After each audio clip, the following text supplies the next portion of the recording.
I'd never seen a sky that colour. Yellowy, black, greeny, purple. It was uncanny. Oh, it was a day and a night that we should never, ever forget. I couldn't believe that this was happening. First the sky, and then this horrible smell. Really sultry smell. Thunder and lightning, and it was horrible.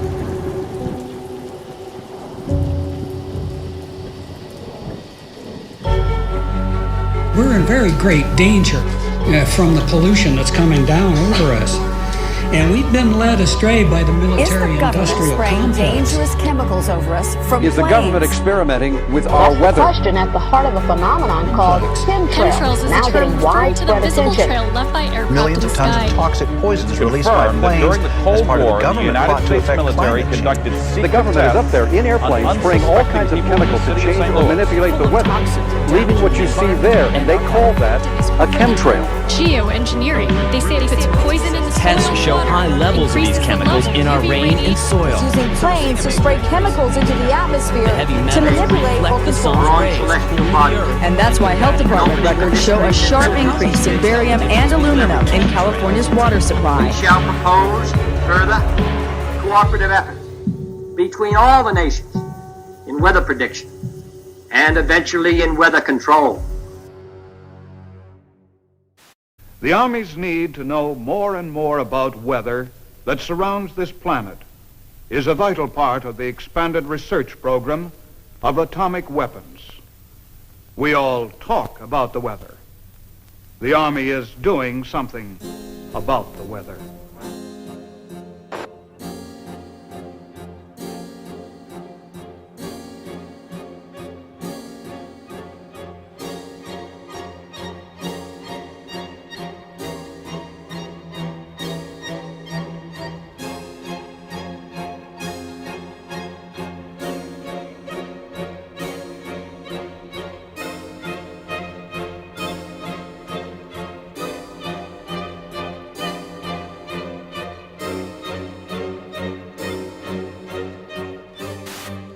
I would like to take you into the laboratory and show you a few of the experiments that led us to our outdoor experiments in converting clouds into snow. Using a home freezing unit such as this, we can form supercool clouds just like those in the natural atmosphere by taking a tiny piece of dry ice such as this and scratching it so a few tiny fragments fall into the supercool cloud.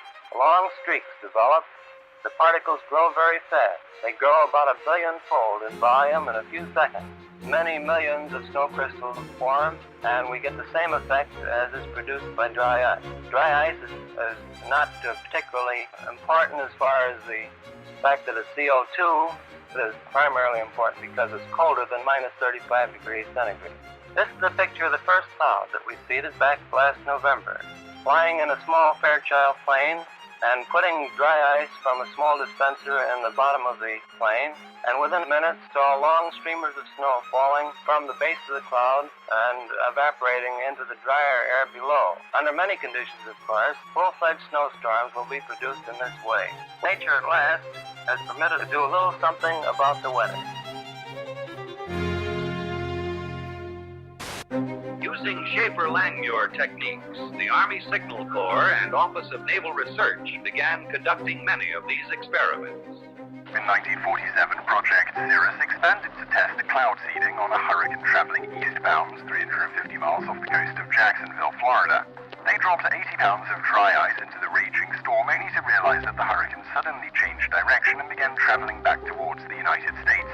Savannah, Georgia, was hit by record-breaking winds of up to 85 miles per hour. More than 1,500 people were left homeless, and at least 2 people died. The total damage was reported in the millions of dollars, and the project and its participants were blamed for what happened.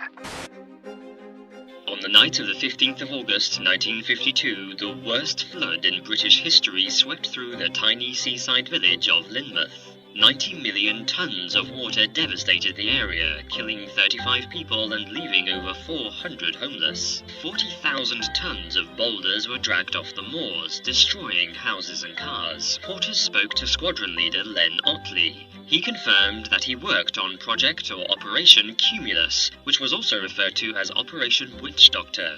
What's more, in mid-August 1952, Alan Yates, a lecturer at Cranfield School of Aeronautics at the time, was asked to take part in cloud seeding experiments. According to Yates, the artificial rain fell over Lynmouth and washed the village into the sea. Newly declassified documents prove that Project Cumulus was indeed going on the day of the flood that year. Project Skyfire, a U.S. forestry research operation concerned with the study of lightning in all of its manifestations. Project Skyfire is aimed at lightning fires in western Florida. In detail, the manner in which your work involves you in the dispersion of clouds, which happen to have some effect on, or rather bring about thunderstorms or what have you. Could you tell our audience something about that type of work? Laurie, we're conducting experiments in cloud seeding aimed at determining whether or not weather modification techniques might possibly prevent lightning fires. We carry this work on by seeding clouds with silver iodide nuclei. We disperse silver iodide from specially developed generators located either on the ground or on aircraft. Our experience has been that we can do the best job through aircraft seeding. Again, man looks to his own efforts to increase the flow of water. Since the 1946 experiments of Dr. Vincent Schaefer, we have known that some clouds can be modified through seeding to yield additional precipitation. In 1961, Congress directed the Bureau of Reclamation to begin a long-range study of cloud seeding with the aim of eventually augmenting the nation's supply of water. The program, called Project Skywater, continues at many sites throughout the United States. Eventually, if the research program proves successful, the methods learned will become part of our nation's integrated water resources program. In 1962, during the Vietnam War, American forces responded with Operation Ranch Hand. Over the next 9 years, spraying an area about the size of Massachusetts with defoliants, the most notorious being Agent Orange. Large swaths of Vietnam were left barren. Enough food to feed 600,000 people for a year has been destroyed. Despite this sudden devastation, U.S. officials said the spraying created no lasting harm. Milton Ross, a Special Forces advisor near Pleiku, has a son born without the tips of his fingers. North Vietnam charged today that defoliants have produced many instances of miscarriages, congenital defects, and monstrosities among children. The Vietnamese government insisted the cause was Agent Orange.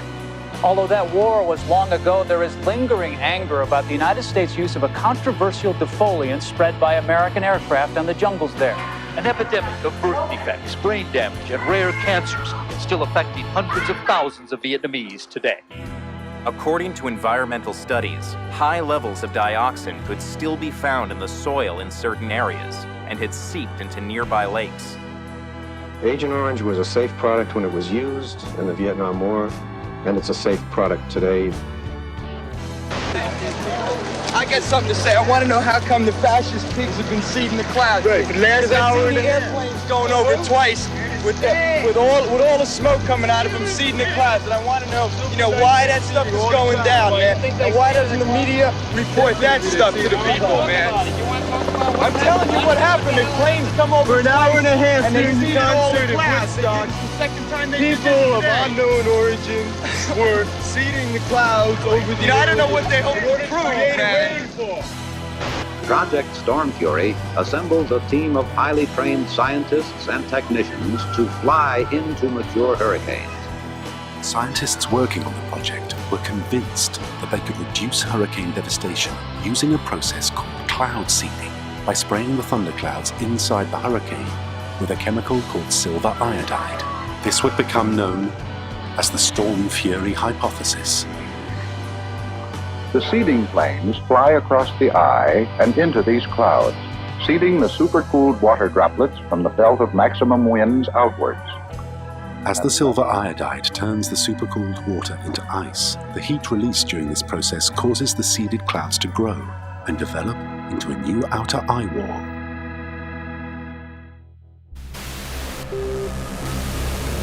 At that time, the United States Army were in Vietnam. Pierre Saint-Amand was part of the team assembled in a top-secret cloud seeding operation known simply as Project Popeye. In May 1967, as monsoon clouds developed over the Ho Chi Minh Trail, Armand and his team put their new weapon to the test. We ejected the material so that it fell into the growing part of the cloud, and it rained very heavily out of it, and everybody was convinced with that one experiment that we'd had done enough. Project Popeye had opened the door to a new and dangerous type of warfare. Some said, if you control the weather, you can control the world. Military planners imagined loading the clouds with radiological, biological, or chemical agents and having them rain on demand. They could attack your enemy using the weather, but deny ever doing so. Allegations were made that cloud seeding had not only made jungle paths impassable, it had also killed thousands of innocent people. But this didn't stop governments from continuing to explore ways of modifying the weather, sometimes for highly questionable purposes. And that message calls for new frontiers, new visions. It calls for us taking the steps now that will make us no longer second in space and in science. It lays the predicate and the foundation for the development of a weather satellite that will permit man to determine the world's cloud layer and ultimately to control the weather, and he who controls the weather will control the world. It lays the steps that's necessary to provide a nuclear rocket that will produce benefits that are so unlimited that I couldn't tell you about them if I had all that.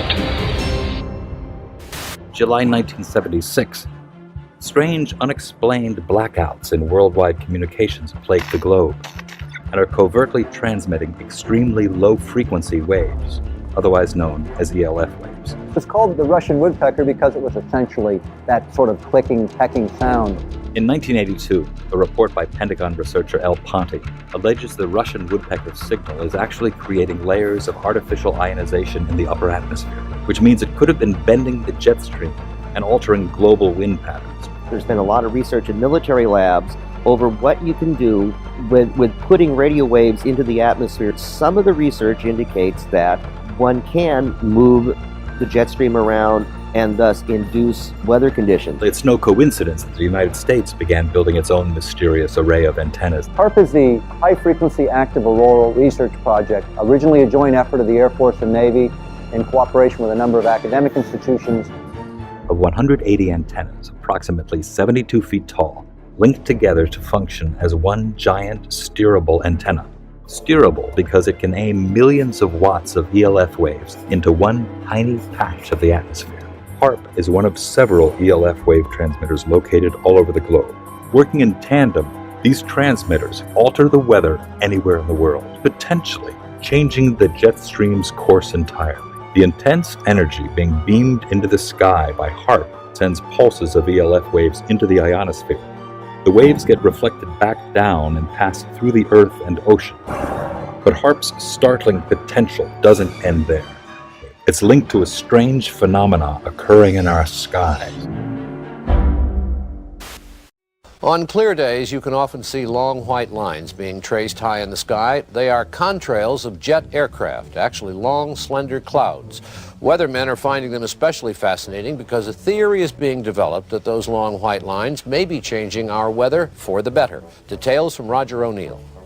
The exhaust from jet engines, usually seen as long, thin trails of white clouds behind high-flying jet airplanes, may be a big reason why there are 30 fewer days of sunshine a year in the Midwest now than there were in 1900. The daily range between high and low temperatures has also narrowed.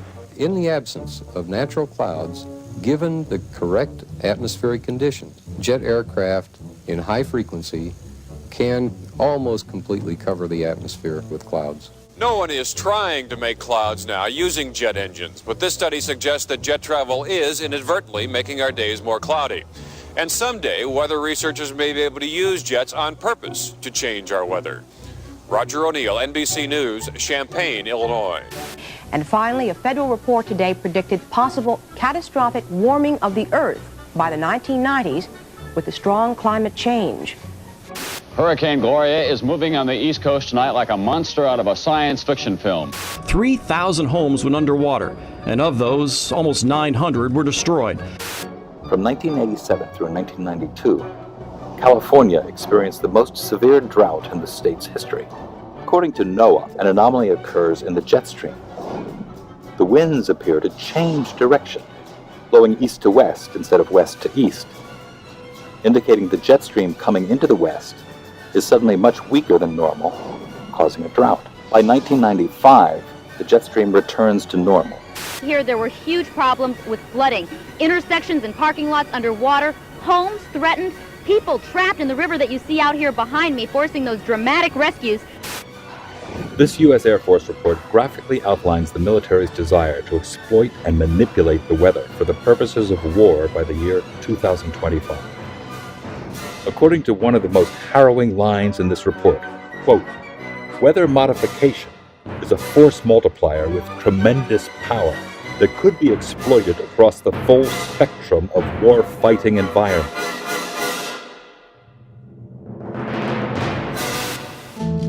Man-made global warming is no longer just a theory about climate. It is the defining moral and political cause of our age. It is presented in the media as having the stamp of authority of an impressive international organization, From the IPCC, the United Nations Intergovernmental Panel on Climate Change, or IPCC. I've often heard it said that there is a consensus of thousands of scientists on the global warming issue and that humans are causing a catastrophic change to the climate system. Well, I am one scientist, and there are many that simply think that is not true. The final conclusions are politically driven. This claim that the IPCC is the world's top 1,500 or 2,500 scientists, you look at the bibliographies of the people and it's simply not true. There are quite a number of non-scientists. And to build the number up to 2,500, they have to start taking reviewers and government people and so on, anyone who ever came close to them. And none of them are asked to agree. Many of them disagree. Those people who are specialists but don't agree with the polemic and resign, there have been a number that I know of. They are simply put on the author list and become part of this 2,500 of the world's top scientists. People have decided you have to convince other people that since no scientist disagrees, you shouldn't disagree either. Climate scientists need there to be a problem in order to get funding. We have a vested interest in creating panic because then money will flow to climate science. It's become a great industry in itself. And if the whole global warming farrago collapsed, there'd be an awful lot of people out of jobs and looking for work.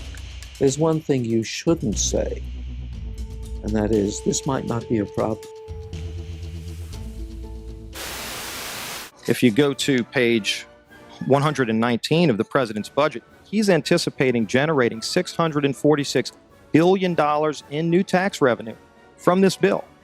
So clearly the president expects this bill to generate $646 billion in new taxes that even his own budget director has said would be passed on to consumers. Well, you must have been listening to our testimony that we've had for the last few days with dozens of experts that have come in who have given completely different views. Well, I would encourage you to go back and look at the testimony this committee's heard. Dude, we're talking about that can export millions of jobs out of our economy, out of our country, and testimony's been given just to those numbers. And so we're talking about a serious consequence that there would be on this country. The carbon would be emitted, but it would be emitted in China and India, and the jobs would go to China and India. Do you want to man-made global warming pollution causes global warming. It's my understanding that back in 1997, when you were vice president, Enron's CEO, Ken Lay, was involved in discussions with you at the White House about helping develop this type of policy, this trading scheme. And is that accurate? Is it inaccurate? It's been reported. I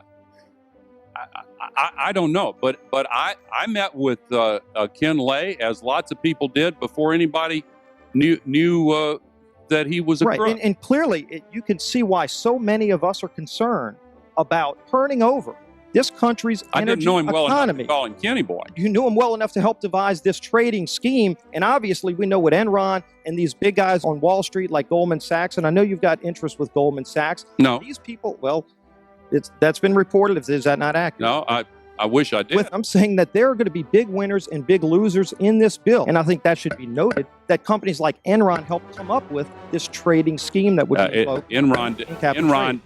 I don't know if this is true or not, that some scientists are trying to figure out a way to block the sun to try to slow down global warming.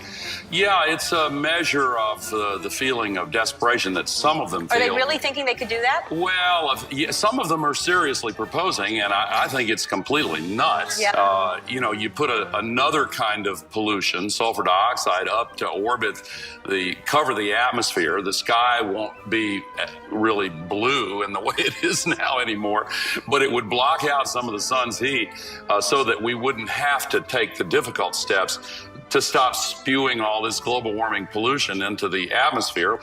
And of course, there are a lot of problems with what they're proposing. You could actually spray sulfuric acid in the stratosphere 20 kilometers over our head and use that to stop the planet warming up in a kind of ugly tech fix. You can spray something into the atmosphere to change. Spray pollution into the atmosphere to stop it warming. How do you do this? You'd start with a fleet of modified business jets and say 20,000 tons of sulfuric acid into the stratosphere every year, and each year you have to put a little more, and this doesn't, in the long run, mean that you can forget about cutting emissions. We will need to rein in No, emissions. we'll get to it eventually. But in the meantime, we're shrouding the earth in sulfuric acid. So people are terrified about talking about this because they're scared that it will prevent us cutting emissions. Right, and also that it's sulfuric acid. We put 50 million tons of sulfuric acid in the air now as pollution, and it kills 1 million people a year worldwide. Okay, but it'll be better if we put more in. We're talking about 1% of that. 1% more, we're just killing 10,000 more people. You can do math. What happens to the sulfuric acid after it's sprayed? Does it just stay up there? No, it rains down, but it's a tiny addition to what we're already doing. Is there any possible way this could come back to bite us in the end? It actually turns out to be an old idea. This was known since President Johnson. You ever look at those planes up there? They have contrails behind them.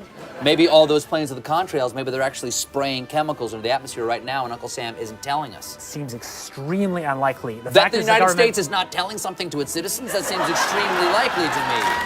Read the newspaper. I think they might have your idea already. This geoengineering idea in its simplest form is basically the following. You could put fine particles, say sulfuric acid particles, sulfates, into the upper atmosphere, the stratosphere, where they'd reflect away sunlight and cool the planet. There's lots of mystery in the details, and there's some bad side effects, like it partially destroys the ozone layer, and I'll get to that in a minute, but it clearly cools down. And one other thing, it's fast. I guess the thing I haven't said about this is it is absurdly cheap. It's amazing how we can affect the planet. The one thing about this is it gives us extraordinary leverage.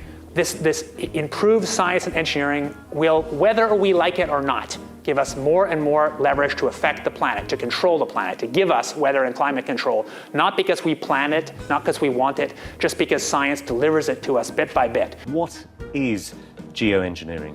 It's really two very different things. One is ways that we would alter the amount of sunlight the Earth absorbs, and so cool the planet, partly offsetting the effects of carbon in the atmosphere, and that's called solar radiation management, or in some technocratic way, SRM. And the other one is to take carbon out of the atmosphere, so-called carbon dioxide removal. Before we get on to solar radiation management, let me ask you about the carbon dioxide removal. A Royal Society report here in the United Kingdom back in 2009 said that no method of carbon dioxide removal has yet been demonstrated to be effective at an affordable cost with acceptable environmental impacts. And they only work to reduce temperatures over very long timescales. I think that's exactly right, and I can say that both as an author of that report and as somebody running a startup company trying to capture CO2 from the air. Before we get into the pros and cons of it, how solar radiation management might work. Conceptually, it's simple. The doing it is not the hard part, but you could use aircraft or other methods to deliver literally tons or millions of tons of very small reflective aerosols, tiny particles, say, to the upper atmosphere. Spraying them out at a high altitude. Correct. Isn't one of the problems with the climate and studying the climate is that it's incredibly difficult to know exactly how it works. It is very difficult to model. Sure, it's impossible to know exactly, but you can still learn a lot. So we actually ran a survey almost a year ago now that took data, high quality data, from 1,000 people in the UK, Canada, and the US to try and understand public support for research on these technologies and what kind of political leanings influence people's decision to be for or against. And in fact, we found pretty broad support for research. But that particular opinion survey that you're talking about, it also came up with the finding that 64% of subjects agree that humans should not be manipulating nature in the way suggested by solar radiation management. Exactly. Well, that would suggest that there isn't particularly broad support at the moment for the theory behind this. There's not broad support for doing it, and I think that's quite a healthy thing. I mean, I'm one of the people who, maybe starting 20 years ago, most helped to open the door to get public conversation going on this thing. How do you think, in that case, the public can be convinced, given that there is, as we saw with this project in Britain, tremendous skepticism even about research at what you say is a very, very benign level?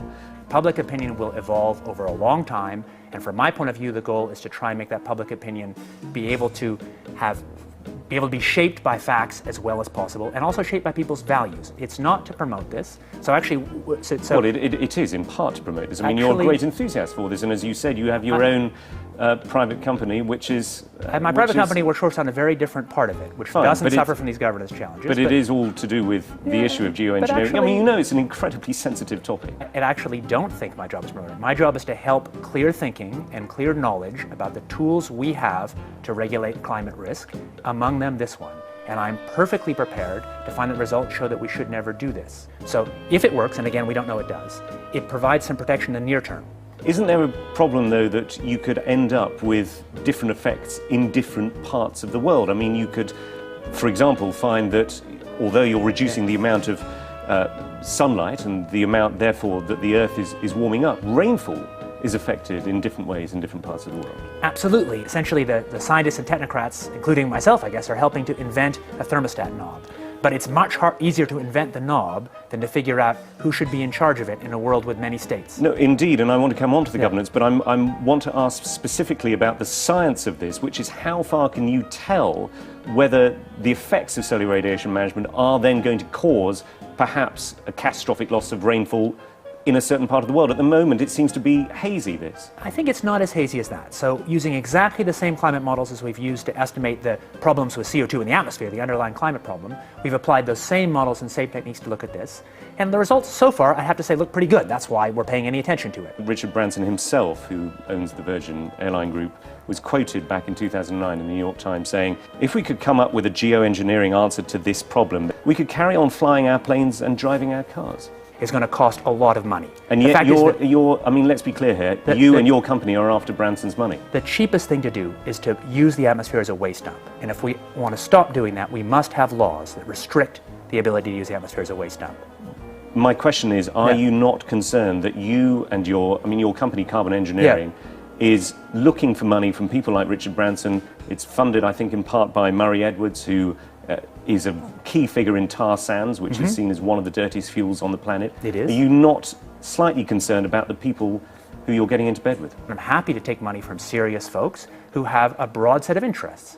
No problem. First of all, I should say, for work on SRM, on these very high leverage technologies that have security concerns, I believe there should be no private action, there should be no for-profit action. I believe it would make sense for SRM to actually restrict or eliminate the possibility of patenting.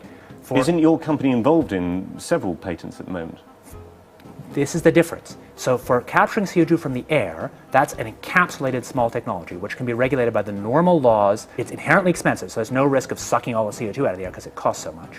Any technology you have that removes CO2 will have local risks, maybe unacceptable risks, but those risks can be managed by the normal local risk management we have. So I think that I'm happy to see private action on cutting emissions by making solar power or electric vehicles or capture from air. I'm not happy to see public action on technologies with this huge leverage, like putting particles in the stratosphere.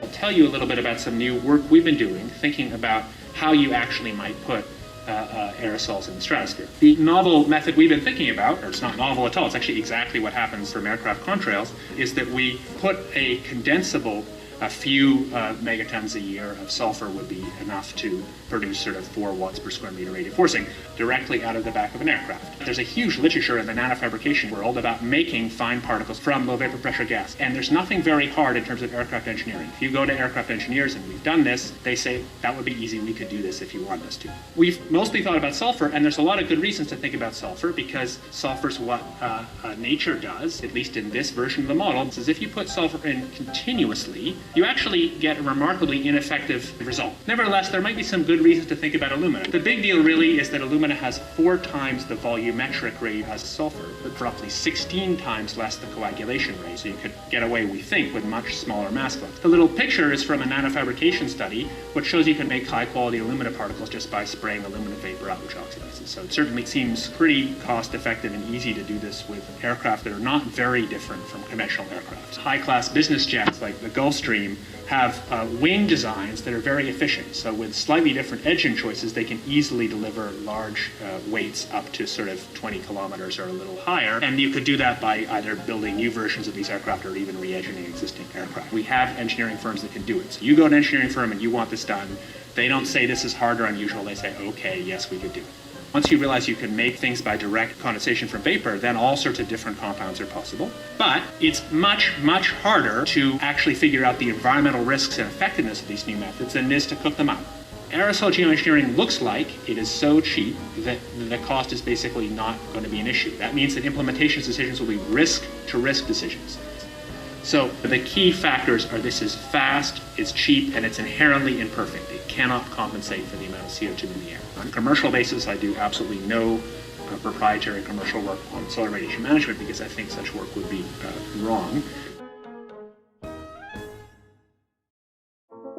Solar geoengineering refers to a set of technologies that could allow humanity to deliberately increase the planet's reflectivity, and so partially offsetting the temperature changes and other climate changes that come from the accumulation of carbon dioxide. Solar geoengineering can be very inexpensive. The cost might be something like $10 billion for the whole planet. That sounds like a lot of money each year, but in fact that's something like 1/10,000th of global GDP.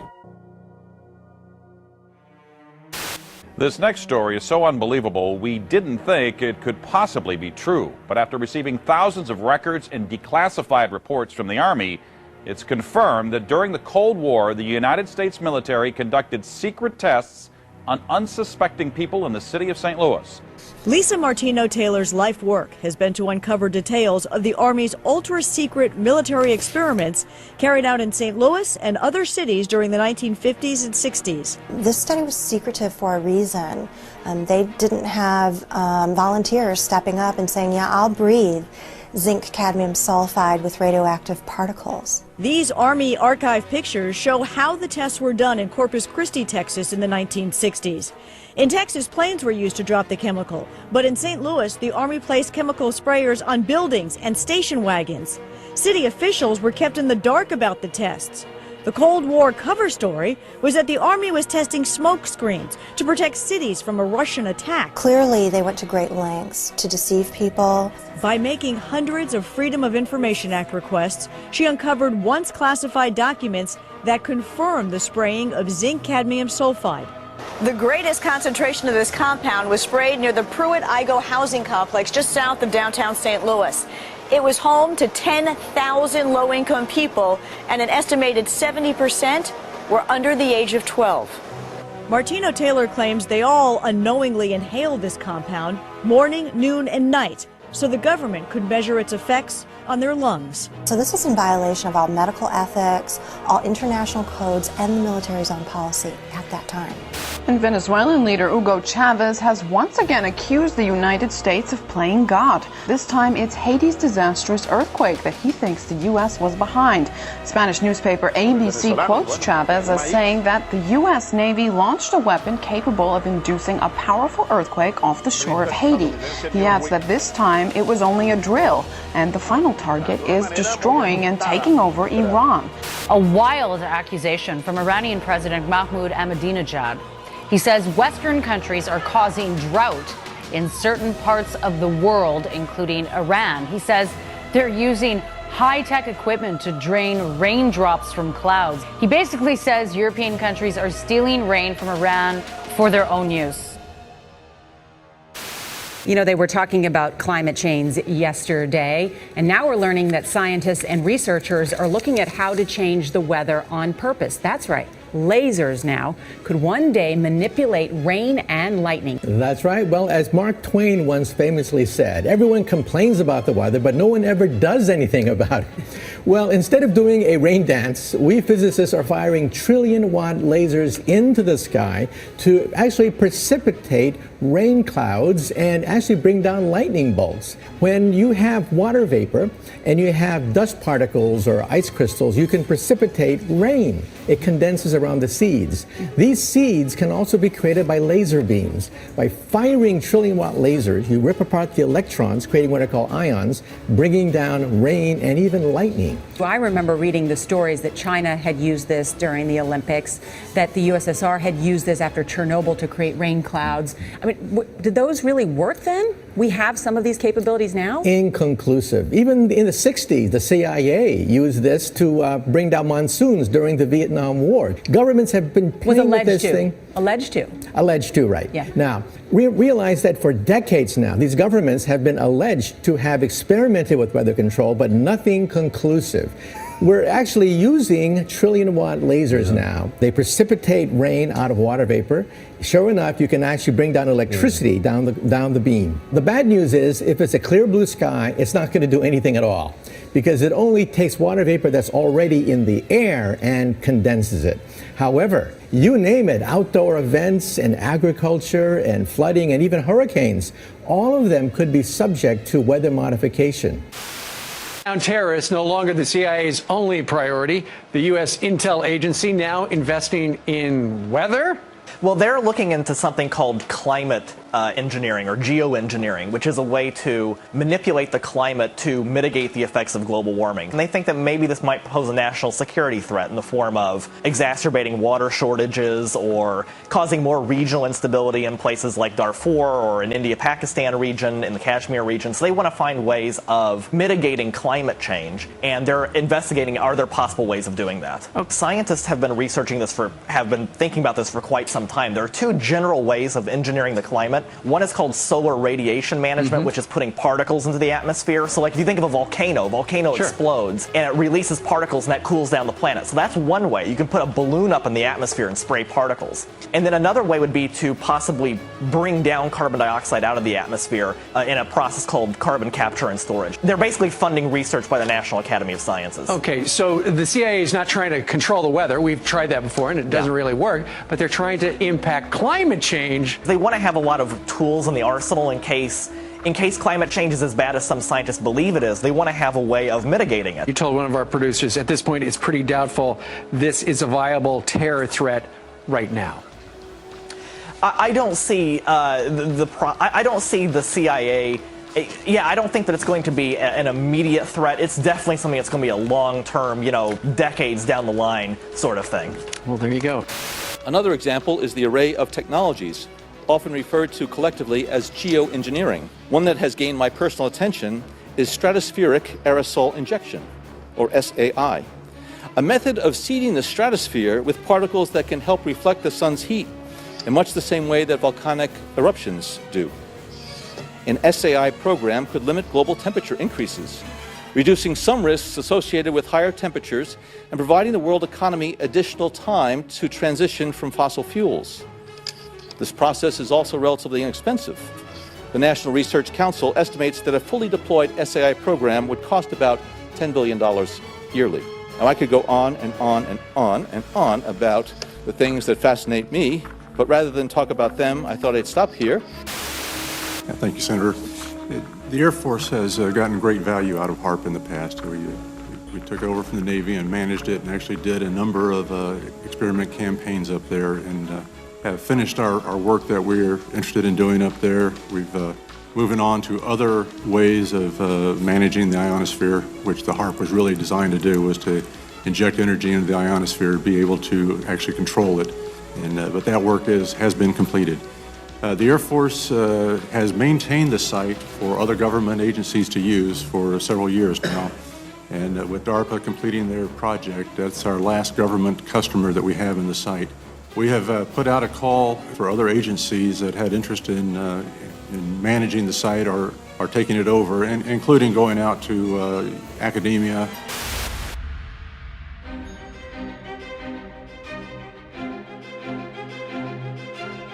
International corporations are modifying our weather all the time, and they're modifying it in ways that cover thousands and thousands of square miles. Programs are impacting microclimates needed for our crops to survive and needed for pollination. The other issue is that a lot of times we're talking about mitigation for climate change.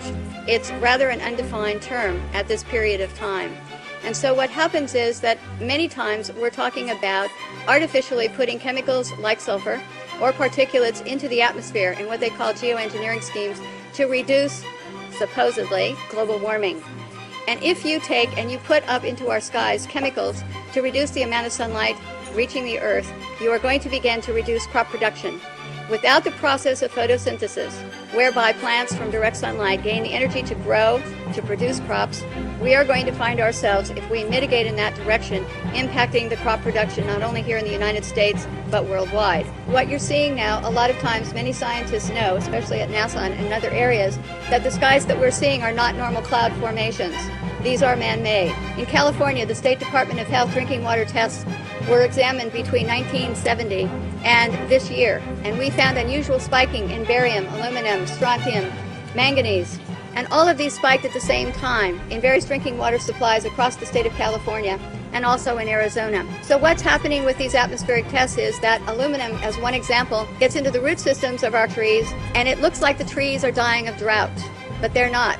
Many of our forests in Redding, California and other areas are dying from warmer temperatures produced by persistent jet contrails, also impacting tree health and crop health. They know from scientific studies back in the 1970s that they deplete beneficial ozone in the atmosphere by releasing nitric acid. The death dumps, otherwise known as chemical trails, are being dropped and sprayed throughout the United States, in England, Scotland, Ireland, Northern Europe, and I have personally seen them not only in the United States but in Mexico and Canada. Birds are dying around the world. Fish are dying by the hundreds of thousands around the world. This is genocide. This is poison. This is murder by the United Nations. This element within our society that's doing this must be stopped. I personally have observed the planes in Lincoln, Nebraska at the Air National Guard. They have no markings on them. They're huge, bomber-like airplanes with no markings. This is a crime. Crime against humanity, crime against America, crime against the citizens of this great country. What is wrong with Congress? This has an effect on their population and their people and their friends and their relatives and themselves. What's wrong with the pilots who are flying these airplanes? They're dumping this crap, this poison, on their own families. Somebody in Congress has to step forward and stop it now. Thank you. I'm Ted Gunderson. I conducted air sampling, I conducted soil sampling, and I was getting high levels of these contaminants. When I started asking the question again under a new commander, I never in my life thought I would have somebody look me in the face and tell me, "Is there something wrong with you? You've been looking really depressed lately. You know I can put you under a mental evaluation for up to 120 days. Who would take care of your daughter?" Because I was divorced at the time. As soon as I heard that, I knew. It validated everything I ever thought. And I thought, I've spent 9 years of my life trying to protect human health, and here we are, violating law after law after law. Just sitting here, instead of protecting the people, we are poisoning the people. And you ask yourself, if this is true and we are spraying the people, where are the pilots? Where are the people? I don't know if you pay attention, but look at Snowden. Look at Manning. People don't come forward because these supposed whistleblower act protections that you have, are not enforced, they're not supported, and they really don't exist. Geoengineering is occurring, it's been occurring, it is not new, and your tax dollars are funding this. So it is unethical every day for all the other people that are out there that work in preventive health, or even physicians that aren't speaking about this. They need to. The biggest hurdle that we have is disinformation sites. I never say them, but I'm going to today, so that you know if anyone ever gives these to you as a reference to debunk you, it's Metabunk and Contrail Science. Those are two websites that are ran by a government shill named Mick West. He is a computer gaming programmer who tries to tell you about persistent contrails. So somebody who isn't even credentialed in chemistry or physics or ecology, none of that, is trying to tell you that you're crazy. You have to understand that I have met people who used to be purposeful disinformation trolls, as we call them. These people are paid to get you on board to believe a website or an article. So I just want everyone to know and understand that of all things, of all the freedoms that we are losing, geoengineering is the #1 issue that we are facing. Because you can have guns and money and you can have everything. If you don't have food and water and you are dying of respiratory or neurological illnesses, what does it matter? So you've heard about vaccines and you'll hear, about smart meters and you'll hear about other issues. These are all systemic effects. We are getting overexposed to toxins. People will tell you fluoride's in the water, but it's not a lot.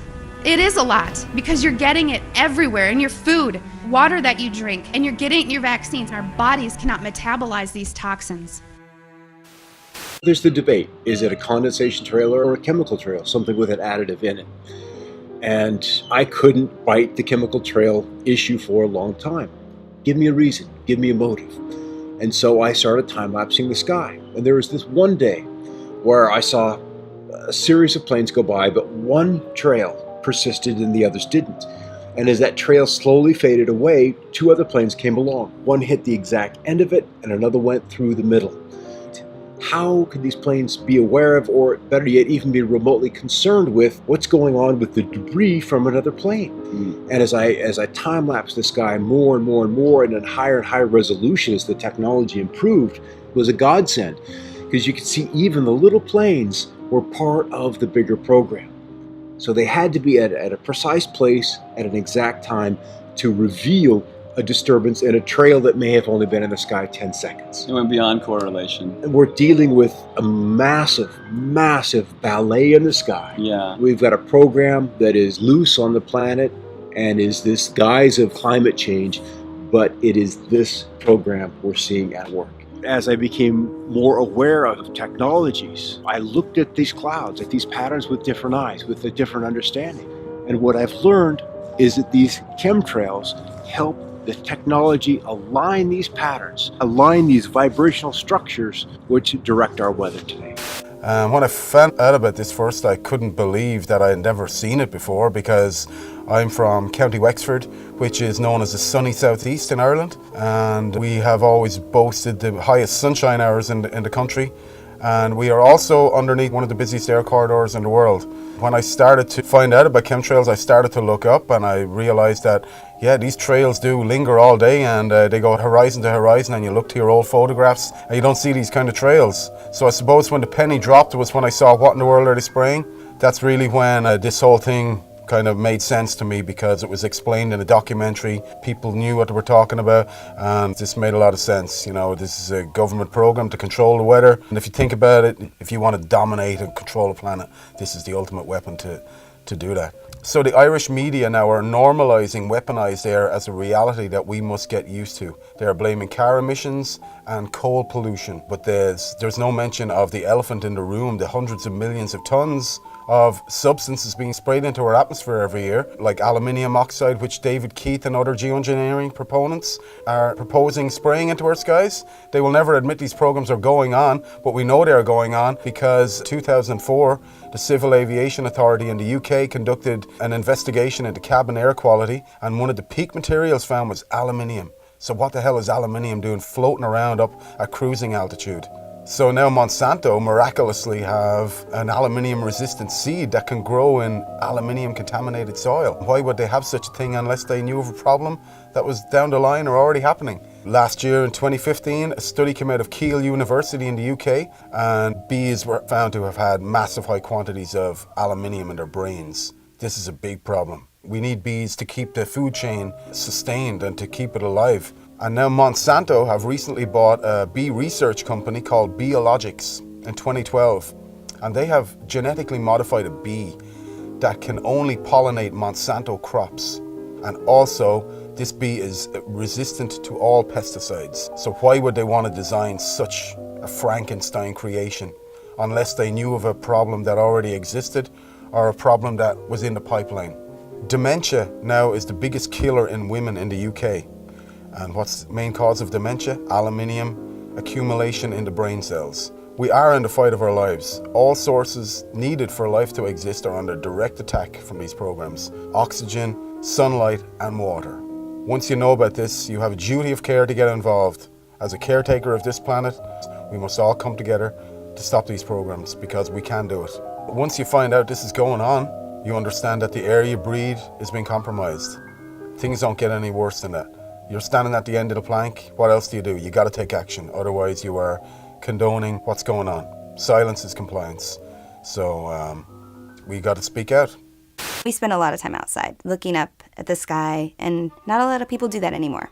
March 14th, 2014, in Eureka, California, I was driving the vehicle with my 2 kids, and we were watching this chemtrail for about maybe like 5 minutes it had been going. And I noticed that there was this large flash that lit up the entire sky, similar to what lightning would do. So we're driving towards the sunset, and the drone was coming this way, and it came over, and about there, that's when we saw the light, and then it went straight down from that angle. The difference that I'm finding when I see a drone spraying compared to an airplane spraying is when the drone sprays, it seems that it's more of an upward angle from the ground to the sky, as if it was launched from right below where it was.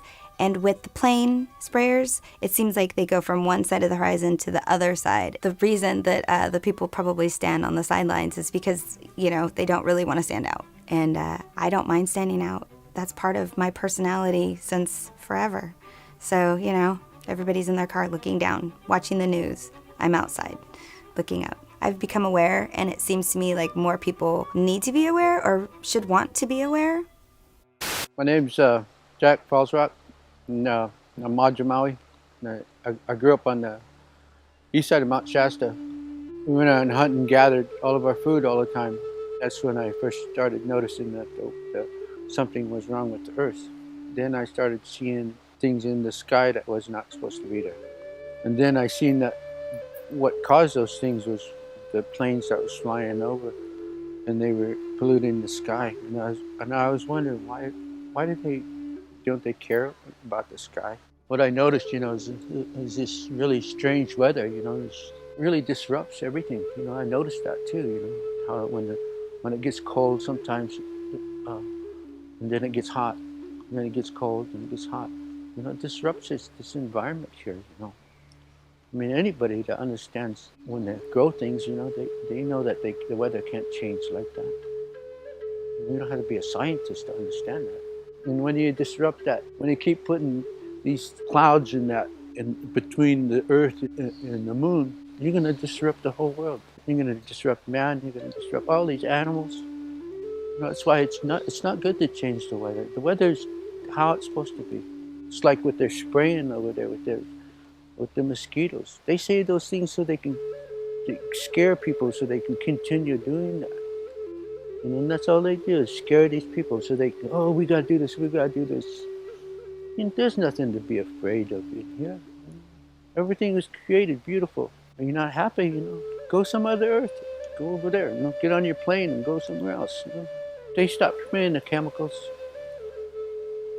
We can heal. We will heal ourselves just like the earth will heal. If they stop the chemicals before it's too late. And people really begin to understand, you know, really, really understand. I know that people accept the sky the way it is now because they're so used to it. And it's really sad. We should stop using all the chemicals that we use. And trying to control the things that we shouldn't even control. Quit using the chemicals. Quit using the chemicals in the sky. You're going to wake up one morning and you can't breathe, then what are you going to do? We have freedom of information in both British Columbia and Canada. So I first inquired from the province because I was relatively close to the people there, so I thought I could probably find out more from it than I might from Canada. However, I did get a quick response from the province saying basically they knew nothing about it and they couldn't help me. It took a long time for me to get a response from the federal government. I requested the information through the Freedom of Information legislation in about 2013, I think it was. And it was 2014 in March when I finally got a response. I got 47 pages, of which 10 were blanked out completely, and 6 or 8 had comments, this information cannot be provided for you under section whatever of the Freedom of Information Act. So I didn't get all the information. There's a lot out there that they haven't told us. But they told me enough that it basically confirmed for me and for all of those that the report was provided to that yes, it was happening. And I think there needs to be more an awareness among the people. The more we talk about chemtrails, what's happening, we're being rained upon with aluminum, barium, strontium, all of that, and the effects, of course, we're feeling here as well. It's recognizing the report from the federal government, Canada, that this will affect geoengineering, as they call it, chemtrails, solar radiation, whatever you want to call it, will affect climate. It's reflecting back the sunlight, but it also recommends or recognizes in the report that it's going to have different effects in different places. The moment governments admit that this is happening because of what it is they're doing, there's a liability, there's a responsibility, and that for them is a problem. So as long as the people are relatively quiet and they're more interested in a football game, a baseball game, or whatever it is today, as I said earlier, create an awareness. And I point to the sky every time I see the chemtrails, and whomever with me will know that those are chemtrails. If I'm not doing it, my wife will certainly do it. Lillian points it out every time to everyone, and that needs to happen. I guess for the most part, the populace still thinks that governments can't do that to us. It's impossible that it's happening. Mm-hmm. If the government came out, or the bureaucracy or whatever came out and said, we're very involved in genetically modified foods, or we're creating chemtrails, which means that you're being rained upon with aluminum or whatever, that would probably not go over too well. That would be politically very unpopular. You would have an outcry, you would have a protest, you would have a mini revolution. So they're going to try and keep it down as much as possible. You're not going to see a whole lot of politicians or bureaucrats jumping on it. The pressure is going to have to continue on. There's got to be a lot of it. It obviously, the result will be enormous public awareness. Once aware, they're going to fight it. They're going to be on our side. We're going to be together on the issue. That's important. I first got into chemtrails when I had some solar panels fitted onto my roof, and I noticed on the days that the sun was out, it was great, 4 kilowatts, happy days. And then I noticed some days it got down to 1 or 2 kilowatts, when actually the weather forecast sun. I'd never taken much interest in the weather until I was earning money out of it. And then when you find out you've earned only a fifth of what you should have earned according to the weather forecast, then something wasn't quite right. And I'd never heard the word before, chemtrails. And then when I went and looked it up on YouTube, I couldn't believe that somebody would actually spray the sky with lines deliberately. And yet, as the weeks went by, I found out absolutely it's true and they were doing it. And it was costing me money. There's other subjects that have come along in the meantime when I thought, is there anything that could be done to stop this? And having found other subjects, people like Wilhelm Reich's name was coming up, and even later Tesla.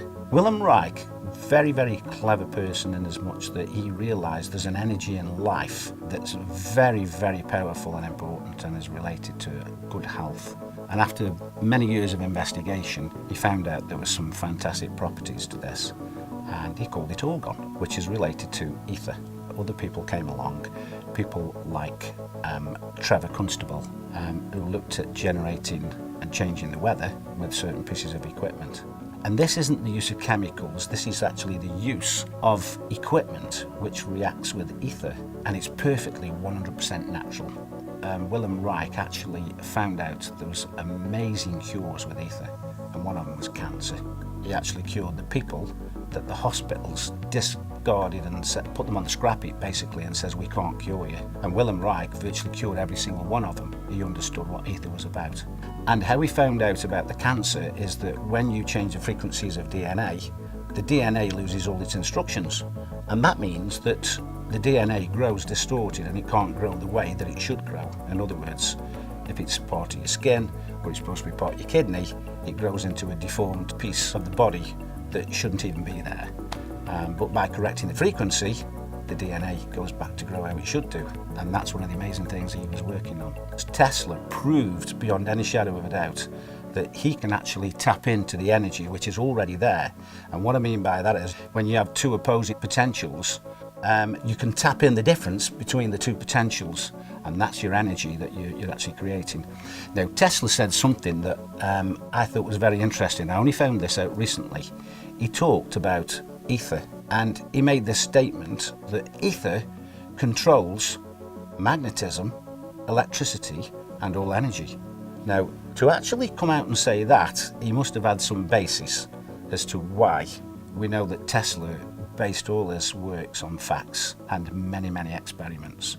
And of course, we use many of Tesla's technology today, both in electricity, magnetism, etc. And so we're in a position now where we're looking at equipment that Wilhelm Reich manufactured and made. We're looking at the way that he used it and he generated it. Now, Wilhelm Reich, he actually was called into places like California when it hadn't rained for months and months. In fact, some of these poor farmers were going bankrupt. He actually went to a place where it hadn't rained for many years, and after about 6 weeks, he did start to develop a very small amount of rain, but a moisture came into the area where all the plants started to flourish. According to what his daughter said, that area continued to flourish for another 50 years. The other thing that Wilhelm Reich noticed is the texture of the rocks changed from being crumbly to having some body back to it again. So when we talk about ether, we're not talking about just weather modification or health to the body. Ether must be some kind of energy which controls, as Tesla said, everything. It's like the link that ties and controls everything together, whether it's energy, magnetism, or electricity. I would love to be able to use ether to bin 1, 2, 3, 4, 5,000 square miles of chemtrailing. That would be fantastic, before they use it for all the other agendas. And if we could do that, happy days, because that's what a lot of people are looking forward to, a day where all this crap is not in their control anymore. And I believe if we could master this, ether will do exactly that.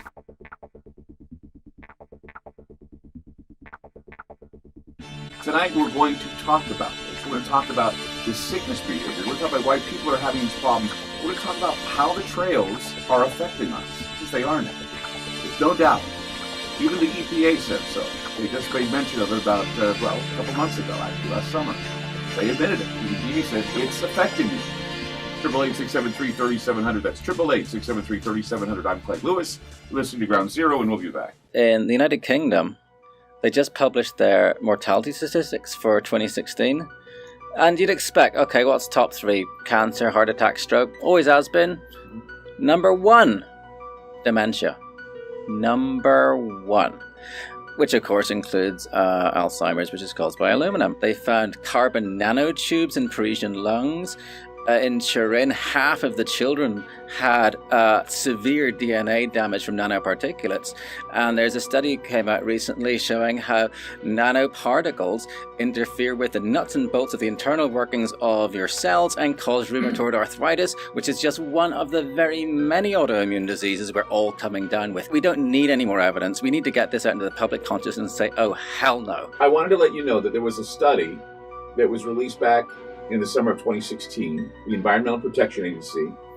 They declared that emissions from jet engines endanger the health of human beings and the environment. They pointed out they were investigating the possibility that lingering contrails, this is what they called them, lingering contrails contribute to dangerous heat waves, more powerful storms, lengthening of fire seasons, and other dangerous consequences. Well, there's a new study about air pollution that's revealing that, once again, the particulate, the aluminum and barium that we talk about in the trails, is creating dementia. For older women, breathing air that is heavily polluted by metals and other sources of fine particulates nearly doubles the likelihood of developing dementia, and the cognitive effects of air pollution are dramatically more pronounced in women who carry a genetic variant known as APOE, that's APOE-E4, which puts them at higher risk for developing Alzheimer's disease. There are so many things going on, and it's because these nanoparticles are disrupting the workings of our cells. Our bodies attack ourselves and it goes nuts. But just concentrating on what's being sprayed is only half the story. The electromagnetic aspect of this is devastating. The Russians were using the woodpecker program back in the 80s. They could change it right here. Yeah, because it's very long wavelength. It travels a very long distance. And it's such simple technology. Our body's resonant frequency is 5 hertz. All you have to do is just point that at someone and it's, if you pick someone up and shake them at 5 times a second, they'll fall apart. There's so much research on the cognitive, physiological, and other effects of electromagnetic radiation on our bodies and our minds. And, put a burrito in the microwave, it does something. You'll often find you just be going about along with your day and then suddenly bam, you're extremely tired, you just have to sleep. And you'll find a lot of people at the same time will have those things. You'll have people getting similar muscle spasms in different parts of the body all over the place. I mean, it's full spectrum warfare. I mean, the electromagnetic, the spraying, all these sort of things. In Scotland last year, between 2014 and 2015, the death rate from respiratory failure went up 14% in 1 year. That's statistically significant. I mean, why aren't they asking, why, is this massive jump? Italy's death rate overall went up 11%. This is carnage. So when you're looking at the spraying, it could be private contractors doing, it could Sure. be weather modification, it could be a number of things that they're doing. Geoengineering, of course, Matt, he was the one that introduced me to the idea of geoengineering being used and doing the studies of geoengineering. That's what we talked about last time you were on the program. Well, you heard that now the bees are an endangered species. Exactly. I was reading about that the other day, that they now have made them an endangered species, and that's frightening. Because before we had what do they call that, hive... colony collapse disorder. Yeah, colony collapse disorder. They said the colony collapse disorder could be because of, Roundup, Monsanto, you name off all these things. But think about this. The bees are dying of the same type of problems that we're having, and that is dehydration, not getting enough water, not having enough water in our bodies, having diseases that are creating this sick behavior that we're having, and the bees get it too. Even people who have good night's sleep are not feeling it. They wake up tired, they wake up dragging, and so what else could it be but something environmental, something toxic that we're being exposed to? It's got to be above government because it's global. Right. They're doing it all over the world. Yeah. China, Russia, everywhere. And then that's the thing. If we don't know who, then we don't know all of the answers for them. And if they can't make a solid opinion. One of my biggest frustrations is the line, they wouldn't do that to us. I've heard that too. Why would they do that to us? Because they have families too. And I tell them, well, I have a genetic disorder that makes me prone to cancer. And why? Because they were testing nuclear weapons in the West Deserts of Nevada, St. George, Cedar City area in Utah. My family was subjected to that radiation, which caused some DNA problems, and it got passed down to me. And your son. Yeah, and my son. They did that because they felt that was more important than the lives of people. Spend a few bucks, get your rainwater analysis, you can get your hair analyzed, and I have footage of these sprayers, and they show up on flight radar. I don't know any airline that does not spray. They aren't told, oh, by the way, turn this switch when you get to a certain point. It's all done centrally. There's plenty of patents where the substance actually gets injected into the exhaust. I mean, there's a US Navy patent called the powder contrail. There's so much freaking evidence. It's insane. Technocracy, this is a crackpot idea dreamed up in the 1930s. They wanted to replace the economic system with an energy-based thing. But if you have a gold-based economy, you know how much a loaf of bread is worth in compared to the amount of gold there is. But with energy, you have to know how much energy is being stored, transferred, whatever, at all times. Hence, smart meters, smart every freaking thing, reject it. The official line on this whole thing is, oh, we're all gonna die from global warming and we might just have to spray sulfates into the sky to reduce global warming. David Keith, Ken Calderon, and Alan Roebuck are the three main guys who go out to do this stuff. They'll only talk about sulfates, but their own papers say, actually, sulfates don't work. They stick together, they fall out of the sky. Instead, you got to use nanoparticulate aluminum, barium, strontium, magnetite, and so on. And this character, David's research, according to US Code 50, section 1520A, I think, it's legal to spray chemical and biological warfare on a civilian population as long as you call it research. So it's banned as warfare, but you can do it in your own populations. So I think all the spraying is generally done by people's own militaries. What they're doing is they're establishing a geoengineering governance regime. It's a self-proclaimed regime. They asked for papers to identify things like, should we even involve the UN? Should we take into consideration human health impacts? What role will public perception and opinion play while we establish this solar geoengineering governance regime, self-titled regime? So Patrick and I, we independently submitted papers. I hired a PhD. My paper delved into the human rights aspect, that we have the right to environmental decision-making participation.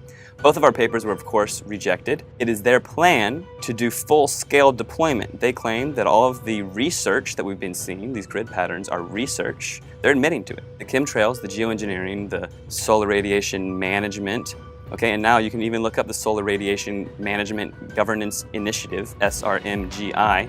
Okay, it's an initiative to govern their solar radiation management, which is chemtrails, which is geoengineering. So these people are meeting, 24 scientists behind closed doors, to develop the plan for the regime to take hold to go full-scale deployment. Some days don't have chemtrails, right? Some days are clear.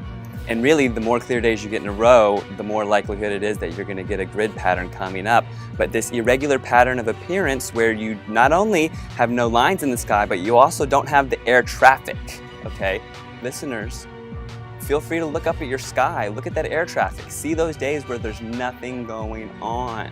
And this irregularity in the appearance it's the clue, it's the first clue for the newbies. Chemtrails are also called solar geoengineering, it's also called solar radiation management, it's also called stratospheric aerosol injections. Okay, and what they like to do is they like to confuse us with the terminology. It's all one thing, right? It's all chemtrails, it's all geoengineering, it's all solar radiation management, stratospheric aerosol injections, whatever word you want to give it, it's all treason. It's very, very obvious that chemtrail does not behave like an actual cloud formation. It forms out and fades into a milky haze, all right? Irregular pattern of appearance, the number of trails seen simultaneously at a given time. When you're sitting out there and it's a normal day and then all of a sudden a dozen planes show up and grid the sky, whereas you've seen 3 planes all day, something is going on there. That's it. It's that simple. How come all of a sudden all the planes show up at once and zigzag the sky? We got broken trails, all right? Things are going on where they're mixing chemicals in the sky. They're using the atmosphere as a laboratory. That is a quote from NASA. Using the atmosphere as a laboratory. Okay, the exhaust is often coming where the engines are not. Okay, this wakes the people up. In 1983, we had 50 companies, right? 90% of the media. 1983, 50 companies encapsulated the 90% of the media. Now it's been consolidated down to 6 companies. Those 6 companies are owned by just a couple families. Everything is controlled. They hand a script to the entire nation. And your local broadcaster is reading something that was planned to build your mental construct to control the way you think about everything. A child's happiness is priceless, especially on a birthday. A child's happiness is priceless, especially on a birthday. A child's happiness is priceless, especially on a birthday. A child's happiness is priceless, especially on a birthday. Well, a child's happiness is priceless, right? Especially on a birthday. A child's happiness is priceless, especially on a birthday. A child's happiness is priceless, especially on a birthday. A child's happiness is priceless, especially on a birthday. Civil society actors that, quote, manifest the will of the public. They call these astroturf because almost everything has been co-opted. They contemplated how they were going to convince us that we need solar geoengineering to block out the sun. They say society is lousy at strategy, but we are not. A few suggested that to shift the conversation in productive ways, geoengineering will be characterized publicly as a terrible choice. We'll start the conversation by introducing them this problem, and we'll tell them that it's a horrible idea. Problem, reaction, solution. So here they come out immediately. Geoengineering, a horrible idea. Geoengineering climate fixes could harm billions. During this short time frame, Forbes magazine, Washington Post, chemtrails are not real, showing a picture of chemtrails. So if you're new to this, you're being educated by your trusted news sources, okay? And they're telling you there's nothing to see up there, don't worry. But wait in 6 months, they're gonna tell you they've got a cure for global warming, and it's identical to what they have proven to you does not exist. Geoengineers to spray sun-reflecting chemicals from a balloon. They think that we're so dumb that we see the lines coming out of the planes, we see these rare halos going around the sun, and then all they have to say in the newspaper is, well, we're gonna use balloons, don't worry. Geoengineering gets green light from federal scientists, 2017. March 25th, we've got new clouds for you, 12 of them. 12 new clouds? And how does this correspond to this entire agenda push? And the name for these vapor trails, Homo mutatus, which literally means man-made. The World Meteorological Organization has decided to add 11 new cloud classifications. That's to their international cloud atlas, and this is a big deal because it is the first time they've added anything in 30 years. Forget being on cloud 9, we are on cloud 12 because that's how many new types of clouds have been added to this historic update coming from meteorologists. I'm a little biased, right? Exciting stuff, guys. All right, so the new types include the Volatus or roll cloud, which has been designated as a whole new species. You can see it gets its name from this long horizontal tube-like shape. Next one up, we have the cavum, or the hole punch cloud. This big circular gap is sometimes caused by aircraft taking off and landing. Very easy to see, right? Makes sense there. And we also have the spiritus. These are gorgeous. It's actually my favorite. It's kind of looking like it waves while you're underwater. I mean, these are actually beautiful. I mean, check these out. And then finally, we also have the big surfer waves of the Fluctus cloud. So beautiful, right? There's just a sample of the new additions that we have. Meteorologists, sky watchers, daydreamers, we're all geeking out, guys. The meteorologists are all part of that same program. They're all getting handed a script and they're told to read it and they have no choice.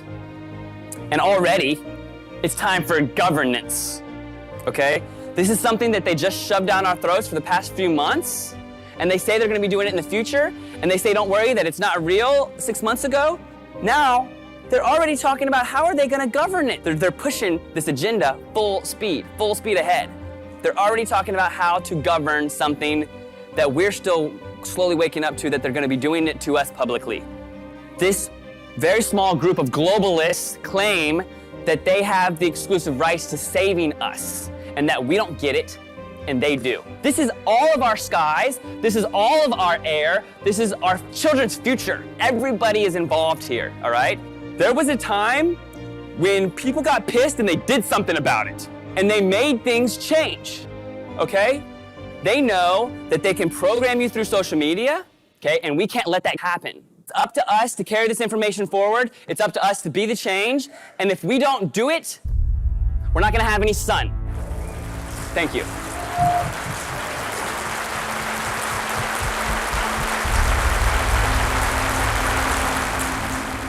For in the final analysis, our most basic common link is that we all inhabit this small planet. We all breathe the same air. We all cherish our children's futures, and we are all mortal. Geoengineering, chemtrails, forced vaccinations, population control, weather modification, war games. We have not given consent. You cannot spray the atmosphere with toxic chemicals and expect no ramifications. These chemicals go into our food, our air, and our water supply. Ill effects of these have been recorded as headaches, flus, breathing problems, skin problems, and my major concern is Alzheimer's disease.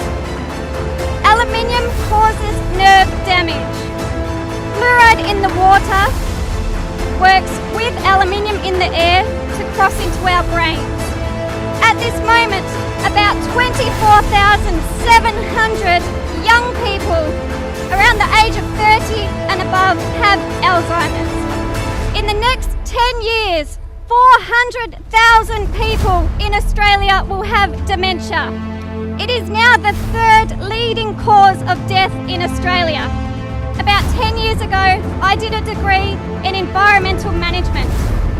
It's concerning to me that in that short time, we were brainwashed to believe in population control, that our Earth could not sustain itself if we didn't intervene.